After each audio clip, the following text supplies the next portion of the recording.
നബി സല്ലല്ലാഹു അലൈഹി വസല്ലം തങ്ങൾ കണ്ടു, ഇത് ആരുടെ ഖബറാണ്? സഹോദരിമാരെ, നിങ്ങൾക്കുള്ളതാണ്.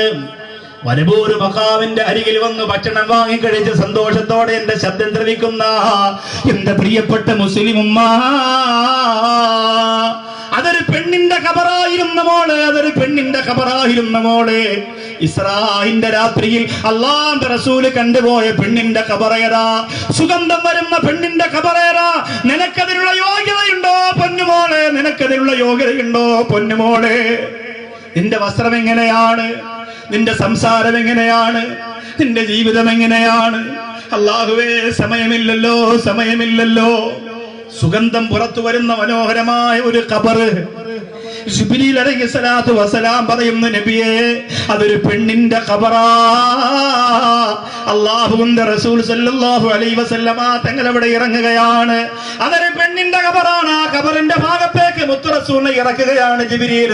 എന്റെ വരവൂര് വന്ന പെങ്ങളെ, എന്റെ വരവൂര് വന്ന സഹോദരിമാര്, പഠിച്ചോ, മനസ്സിലാക്കിക്കോ. എന്റെയും നിങ്ങളുടെയും ഖബറിന്റെ അകത്ത് സുഖമുണ്ടാകുമോ? സുഗന്ധമുണ്ടാകുമോ?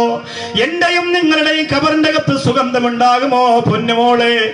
ജീവിതം തന്നെ സുഗന്ധമാക്കി മാറ്റിയ മാഷിത്താ റളിയല്ലാഹു അൻഹയുടെ ഖബറാണത്. ആരായിരുന്നെന്നറിയോ? ഫിർഔനിന്റെ മകളാ. ഫിർഔൻ എന്ന് പറയുന്ന അക്രമിയായ രാജാവിന്റെ പൊന്നുമോളാണ് മാഷിത്താ റളിയല്ലാഹു അൻഹ. ആ മാഷിത്താ റളിയല്ലാഹു അൻഹയുടെ ഖബറിന്റെ അകത്തിരുന്നാണ് സന്തോഷമുള്ള സുഗന്ധം പുറത്തു വരുന്നത്.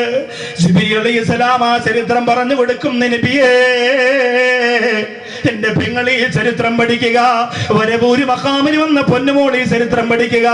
എന്നിട്ട് എന്റെ പൊന്നാര പെങ്ങളെ, അല്ലാഹുവിന്റെ പൊരുത്തത്തിന് വേണ്ടി ജീവിക്കാൻ നോക്കണം പെങ്ങളെ. നിലക്കണ്ണാടിയുടെ മുന്നിൽ സൗന്ദര്യവർദ്ധന വസ്തുക്കൾ നിരത്തി വെച്ചിട്ട് വല്യാപ്പാന്റെ മുമ്പൊന്ന് കരന്നിട്ട് കാര്യമില്ല. ചുണ്ട് ചവപ്പിച്ച് നടന്നിട്ട് കാര്യമില്ല.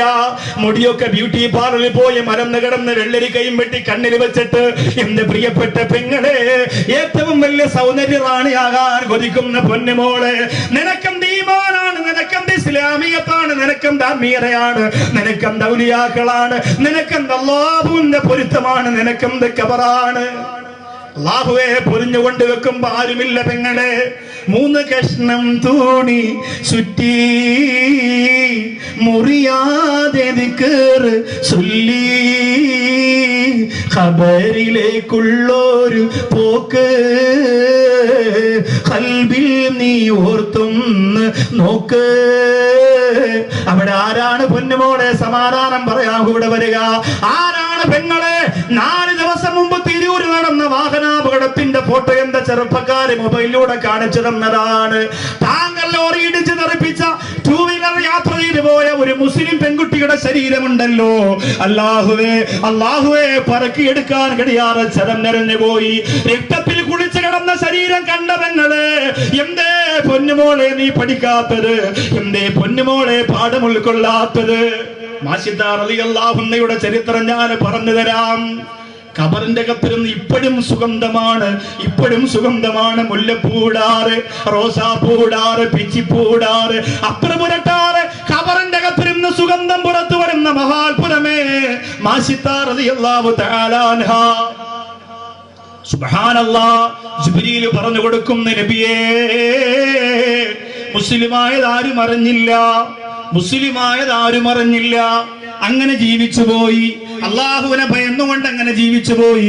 അവസാനം അള്ളാഹുവേ, ഒരു ദിവസം തന്റെ മുടി ചീകുന്ന ചീർപ്പ് നിലത്ത് വീണുപോയപ്പോൾ, മുടി ചീകുന്ന ചീർപ്പ് നിലത്ത് വീണുപോയപ്പോൾ അതെടുക്കാൻ നേരത്ത് ബിസ്മില്ലാ എന്നൊരു വാക്ക് പറഞ്ഞത് പരിചാരക കേട്ടു. ആരുടെ പേരാണ് ഇപ്പൊ പറഞ്ഞത്? അല്ലാഹുവിന്റെ പേരാ പറഞ്ഞത്. പിന്നെ മാറ്റാൻ നിന്നില്ല. ഞാൻ മുസ്ലിമാരെ വിവരം രാജാവ് പറഞ്ഞിട്ട്, രാജാവിന്റെ മോളല്ലേ മാഷിത്താ, ആ പൊന്നുമോള് മുസ്ലിമാരെ വിവരം പറഞ്ഞപ്പോ ആ പൊന്നുമോളെ കൊന്നുകളയാൻ തീരുമാനിക്കുകയാണ്. ബിസ്മില്ലാഹിർ റഹ്മാനിർ റഹീം പറഞ്ഞപ്പോഴാ? നിസ്കരിക്കാൻ തുടങ്ങിയപ്പോഴല്ലേ ചീർപ്പ് നിലത്ത് വീണപ്പോ അത് കൈകൊണ്ട് തിരിച്ചെടുത്തപ്പോ പറഞ്ഞു പോയതാണ് ബിസ്മി. ബിസ്മിയുടെ മഹത്വം നമുക്കറിയില്ല. വെള്ളം കുടിക്കുമ്പോ, ഭക്ഷണം കഴിക്കുമ്പോ, ചെരുപ്പ് ധരിക്കുമ്പോ, വീട്ടിൽ കയറുമ്പോ, വീട്ടിൽ നിന്ന് ഇറങ്ങുമ്പോ അല്ലാഹുവേ ബിസ്മില്ലാഹിർ റഹ്മാനിർ റഹീം എന്ന് പറയുന്നത് അല്ലാഹുവിന് വലിയ ഇഷ്ടമാണ്. നിന്റെ മക്കൾക്ക് ശൈത്താനിയായ ബുദ്ധിമുട്ട് വന്നാൽ, പനി വന്ന്, അസുഖം വന്ന്, പ്രയാസം വന്നാൽ എത്രയും പെട്ടെന്ന് ആ ബുദ്ധിമുട്ട് മാറ്റാൻ പറ്റുന്ന ഒരു മന്ത്രം ഞാൻ പറഞ്ഞു തരട്ടെ. വരുവൊരു മഖാമിന്റെ മുമ്പിൽ വന്ന് പ്രസംഗം കേൾക്കാൻ കാത്തിരുന്ന പെങ്ങളെ, ഒന്നും പഠിക്കാതെ പിരിഞ്ഞു പോകണ്ടല്ലോ, ഒന്നും പഠിക്കാതെ തിരിഞ്ഞു പോകണ്ടല്ലോ. നിന്റെ മകന്റെ തലയിൽ കൈവച്ചിട്ട് 13 പ്രാവശ്യം ബിസ്മില്ലാഹിർ റഹ്മാനിർ റഹീം എന്ന് ഊതി മന്ത്രിച്ചു കൊടുത്താൽ ശൈത്താന്റെ ബുദ്ധിമുട്ട് കൊണ്ടുണ്ടായ സർവ്വ പ്രയാസങ്ങളും ആ കുഞ്ഞിന്റെ ദേഹത്തിൽ നിന്ന് മാറുന്നതാണ്. 13 പ്രാവശ്യം ബിസ്മില്ലാഹിർ റഹ്മാനിർ റഹീം ഇത്ര പറഞ്ഞാൽ മതി. പക്ഷെ പറഞ്ഞുകൊണ്ടിരിക്കുമ്പോ സീരിയൽ ഓഫ് ആക്കണമെന്ന് മാത്രമേ ഉള്ളൂ. അതാ പ്രശ്നം. ദത്തുപുത്രിയും ദത്താത്ത പുത്രിയും കൊണ്ട് വീട് നിറഞ്ഞ്. അപ്പോ ഇത് പറഞ്ഞുകൊണ്ടിരിക്കുമ്പോ ബിസ്മില്ലാഹിർ റഹ്മാനിർ റഹീം പറയുമ്പോ അതൊക്കെ ഓഫ് ചെയ്ത് വെച്ച് വളരെ വൃത്തിയോടെ ഒതുവൊക്കെ എടുത്തത് മാറണമെന്ന കൊതിയോടെ തലേ കൈവച്ച് ബിസ്മില്ലാഹിർ റഹ്മാനിർ റഹീം ബിസ്മില്ലാഹിർ റഹ്മാനിർ റഹീം 13 പ്രാവശ്യം. ശൈത്താനിയായ പ്രയാസവും ബുദ്ധിമുട്ടും മാറും ആ ജീവിതത്തിൽ നിന്ന്. പഠിച്ചു വെച്ചു. ചില ഉസ്താദന്മാർ വിചാരിക്കുന്നത് ഇപ്പൊ അങ്ങനെയെങ്കിലും 10 പൈസ കിട്ടിക്കൊണ്ടിരുന്നത് എങ്കിലും അതും ഇല്ലാതാക്കിയാണ് എന്ന് ചിന്തിച്ചു പോകണ്ട. അതൊക്കെ അൽഹംദുലില്ലാ സുന്നത്ത് ജമാഅത്തിന്റെ അഹലുകാരുണ്ടെങ്കിൽ നടന്നുകൊണ്ടിരിക്കും. അത് ചില ആളുകൾ പറയുന്ന പോലെ അത് പെട്ടെന്ന് നിൽക്കാനുള്ളതൊന്നുമല്ല. അത് ലോകാവസാനം വരെ നടന്നുകൊണ്ടിരിക്കും. ഏതൊക്കെ പ്രസ്ഥാനം എന്തൊക്കെ പറഞ്ഞാൽ അതൊന്നും നശിച്ചു പോവില്ല. അപ്പോ ബിസ്മില്ലാഹിർ റഹ്മാനിർ റഹീം എന്ന് 13 പ്രാവശ്യം ഓതിയാൽ ആ ശൈത്താനിയത്തിന്റെ ബുദ്ധിമുട്ട് മാറിപ്പോ. അത്രയ്ക്ക് പുണ്യമാണ്. അള്ളാഹുവിന് വലിയ ഇഷ്ടവുമാണ്. അപ്പോ ബിസ്മില്ലാഹിർ റഹ്മാനിർ റഹീം മാഷിത്താ റളിയല്ലാഹു അൻഹു പറയുന്നത് കേട്ടപ്പോ ആ മാഷിത്താ റളിയല്ലാഹു അൻഹയുടെ മനസ്സ് മാറ്റാൻ വേണ്ടി ശ്രമം നടത്തി. അവരോട് ചോദിച്ചു, മാറുവോ മാഷിത്താ? മാഷിത്താ പറഞ്ഞു ഇല്ല. എന്റെ ജീവിതത്തിൽ എന്തൊക്കെ കഷ്ടപ്പാട് നിങ്ങൾ തന്നാലും ഞാൻ അല്ലാഹുവിനെ കൈവടിയൂല. നിങ്ങൾ എന്നെ ഇനി എത്ര ഉപദ്രവിച്ചാലും ഞാൻ എന്റെ പടച്ചവനെ കൈവടിയൂല. മാഷിത്താ റളിയല്ലാഹു അൻഹയ്ക്ക് 3 പെൺമക്കളായിരുന്നു. അല്ലാഹുവേ, മാഷിത്താ റളിയല്ലാഹു അൻഹയ്ക്ക് 3 പെൺമക്കളായിരുന്നു. പ്രിയപ്പെട്ടവരെ, ഫിർഔൻ പറഞ്ഞു, കൊണ്ടുവരിക മാഷിത്താടെ മൂത്ത മകളെ കൊണ്ടുവരിക, എണ്ണ തിളപ്പിക്കുക. എന്റെ പ്രിയപ്പെട്ട വരവൂര് വന്ന പെങ്ങളെ, മാഷിത്താ റളിയല്ലാഹു അൻഹയുടെ മൂത്ത മകളെ കൊണ്ടുവരികയാണ്. തിളച്ചുമറിയുന്ന എണ്ണയാണ്. അടുക്കളയിൽ കടുക് വറുത്തുകൊണ്ടിരിക്കുമ്പോ, പാചകം ചെയ്യുമ്പോ തിളച്ച എണ്ണ ഒരു തുള്ളി തെറിച്ച് കയ്യിൽ വീണാൽ അസഹ്യമായ ബുദ്ധിമുട്ട് കൊണ്ട് കിടന്ന് പിടയുന്ന പെങ്ങളെ, ഒരു വലിയ ചെമ്പ് നിറച്ച് എണ്ണ ഇങ്ങനെ തിളച്ചു മറിയുകയാണ്. മാഷിത്താ റളിയല്ലാഹു അൻഹയുടെ പൊന്നുമോളെ കൊണ്ടുവരുന്നു, മൂത്ത മകളെ കൊണ്ടുവരുന്നു. എന്നിട്ട് ചോദിക്കുന്നു, മാഷിത്താ, അല്ലാഹുവിലുള്ള വിശ്വാസത്തിൽ നിന്ന് നീ മാറുന്നുണ്ടോ? ഇല്ലെങ്കിൽ ഈ പൊന്നുമോളെ എണ്ണയ്ക്കകത്തെടുത്തെറിയാൻ പോകുകയാ. മാഷിത്താ റളിയല്ലാഹു അൻഹ പൊന്നുമോളെ പിടിച്ച് കെട്ടിപ്പിടിച്ച് മുത്തം കൊടുത്തിട്ട് പറയുന്ന, മോളെ പൊയ്ക്കോ, ഉമ്മച്ചിക്ക് അല്ലാഹുവിനെ കൈവിടാൻ പറ്റൂല, ഉമ്മച്ചിക്ക് പടച്ചവനെ വലിച്ചെറിയാൻ പറ്റൂല. എന്റെ വരവൂര് വന്ന പെങ്ങളെ, ഒരു സുന്ദരനായ കാമുകന് വേണ്ടി അല്ലാഹുവിനെ മറന്ന എത്ര രാത്രികളാ പൊന്നുമോളെ, പടച്ചവനെ മറന്നുപോലെ എത്ര പകലുകളാ പൊന്നുമോനെ. ജീവിതത്തിന്റെ സൗഭാഗ്യം കിട്ടിയപ്പോ അല്ലാഹുവിനെ മറന്നില്ലേ? വലിയ വീട് വെച്ചപ്പോ, വലിയ സുഖം കിട്ടിയപ്പോ, വലിയ സന്തോഷം കിട്ടിയപ്പോ കാരുണ്യവാനായ പടച്ചവനെ മറന്നില്ലേ? മാഷിത്താ റളിയല്ലാഹു തആല അൻഹയുടെ പൊന്നുമോൾ കവിളത്ത് മുത്തം കൊടുത്തിട്ട് പറയുന്ന, മോളെ പൊയ്ക്കോ, നാളെ സ്വർഗലോകത്ത് വെച്ച് ഉമ്മച്ചിയെ കാണാം മോളെ എന്ന് പറഞ്ഞ് മോൾ ഉമ്മച്ചിയുടെ കവിളത്ത് മുത്തം കൊടുക്കുമ്പോ ഫിറഔനിന്റെ കിങ്കരന്മാര് വലിച്ചടച്ചു കൊണ്ടുപോയി തിളച്ചു മറിയുന്ന എണ്ണയ്ക്കകത്തേക്ക് വലിച്ചെറിയുകയാണ്. മാഷിത്താ പറഞ്ഞ്, ഞാൻ മാറൂല, എന്ത് പരീക്ഷണം വന്നാലും ഞാൻ മാറൂല. എത്ര രോഗം തരട്ടെ, എത്ര സങ്കടം തരട്ടെ, വരവൂര് വന്ന പെങ്ങളെ പടച്ചവനെ കൈവിടല്ലേ, വരവൂര് വന്ന പെങ്ങളെ അല്ലാഹുവിനെ കൈവിടല്ലേ. മാഷിത്താ റളിയല്ലാഹു അൻഹയുടെ രണ്ടാമത്തെ മോളെ പിടിക്കുകയാണ്. ആ മോളെ പിടിച്ചു കൊണ്ടുവന്ന് കൊണ്ടുപോകുന്ന പ്രായം കുറവല്ലേ? ഉമ്മാ ഉമ്മാ ഉമ്മാ എന്ന് വിളിക്കുമ്പോ പൊന്നുമോളെ കവളത്ത് മുത്തം കൊടുത്ത് അല്ലാഹ്ക്ക് വേണ്ടിയല്ലേ മോളെ, പടച്ചവന് വേണ്ടിയല്ലേ മോളെ? എന്റെ മനസ്സിന്റെ അകത്ത് സങ്കടമുണ്ടെങ്കിൽ എന്റെ വിശ്വാസത്തെ ചോദ്യം ചെയ്യുന്ന സമയമാ മോളെ. അതുകൊണ്ട് നിന്നെക്കാൾ ഇഷ്ടം എനിക്ക് എന്റെ പടച്ചവനെയാണ്. എങ്ങനെ പറയാൻ പറ്റും ഉമ്മ? എങ്ങനെ പറയാൻ പറ്റും പെങ്ങളെ? മോളെ, നിന്നെക്കാളും ഇഷ്ടം എനിക്ക് എന്റെ പടച്ചവനെയാണ്. അതാണ് ഈമാൻ.